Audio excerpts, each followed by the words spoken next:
මේ ඉන්නේ මෙතුලි උමල්ජා. මෙතුලි වැල්ලවාය මල්ලත්තාවල ප්‍රාථමික විද්‍යාලයේ 6 ශ්‍රේණියේ තමයි ඉගෙන ගන්නේ.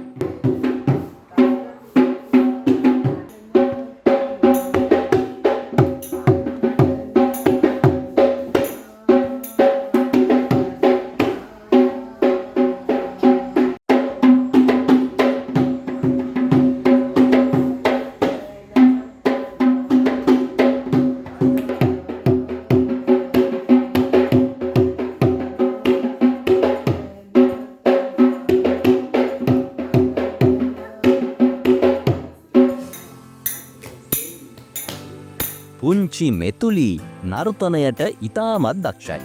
බලන්ඩකෝ උඩරට පහතරට සබරගම විතරක් නෙමෙයි බරත නර්තනයක් මෙතුලිට පුළුවන්. හැබැයි නර්තනය නෙමෙයි ඇගේ ප්‍රධාන දක්ෂතාවය. ඇය වූෂු ක්‍රීඩාවට තමයි වඩාත්ම දක්ෂ. පුංචි කාලේ ඉඳන්ම වූෂු ක්‍රීඩාව හදාරලා තියෙන පුංචි මෙතුලි ජාතික වූෂු සම්මේලනය නියෝජනය කරලා ලාබාලතම ක්‍රීඩිකාව විදිහට අවස්ථා කිහිපයකදීම රන් හා රිදී පදක්කම් වලින් සමස්ත ලංකා නියෝජනයන් වල ජයග්‍රහණ රැසක්ම ලබාගෙන තියෙනවා.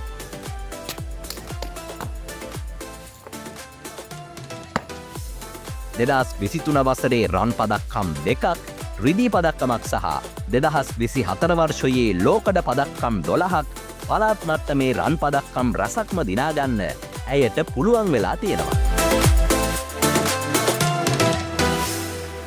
මෙතුළු උමල්ජාතිය මට කුඩා කාලේ ඉඳලම තමයි ලැබුණේ. වාතීය කලායතන ලැබෙනකොට මෙයා පුංචි අවධියක් අවුරුදු 6 ඉඳලා අද මෙයා 6 වසරට සමත් වෙලා තියෙනවා. මේ දුව ඇත්තටම මම උද්දට නර්තන විෂය තමයි මුලින්ම හදාරන්න ඇයට අවස්ථාව දුන්නේ. දැන් එයා භරතනාට්‍ය වලින් මෙවර විභාගයක සඳහා ප්‍රවේශිකා විභාගයට පෙනී සිටලා ඒ සාමාර්ථයක් ලබාගෙන දිනවා. හරිම සතුටුයි.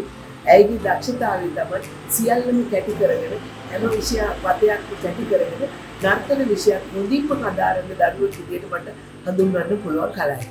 මෙවර පැවති ශිෂ්‍යත්ව විභාගයේ 163ක් ලබාගෙන එම ශිෂ්‍යත්ව විභාගයේ ඉහළින්ම සමත් වීමට මට හැකියාව ලැබුණා. ඒ වගේම මම වූෂු ක්‍රීඩාවද හදාරනවා. පළාත් මට්ටමින්ද ජාතික මට්ටමින්ද මට ජයග්‍රහණ විශාල ප්‍රමාණයක් ලැබී තිබෙනවා. ඉතින් ඒ ජයග්‍රහණ සියල්ල ගන්න මට උපකාර කරේ මගේ පුහුණුකරුවන් දෙමාපියන් වගේ ගොඩක් අය හිටියා. නාටම ගොඩාක් මම ස්තුතිවන්ත වෙනවා.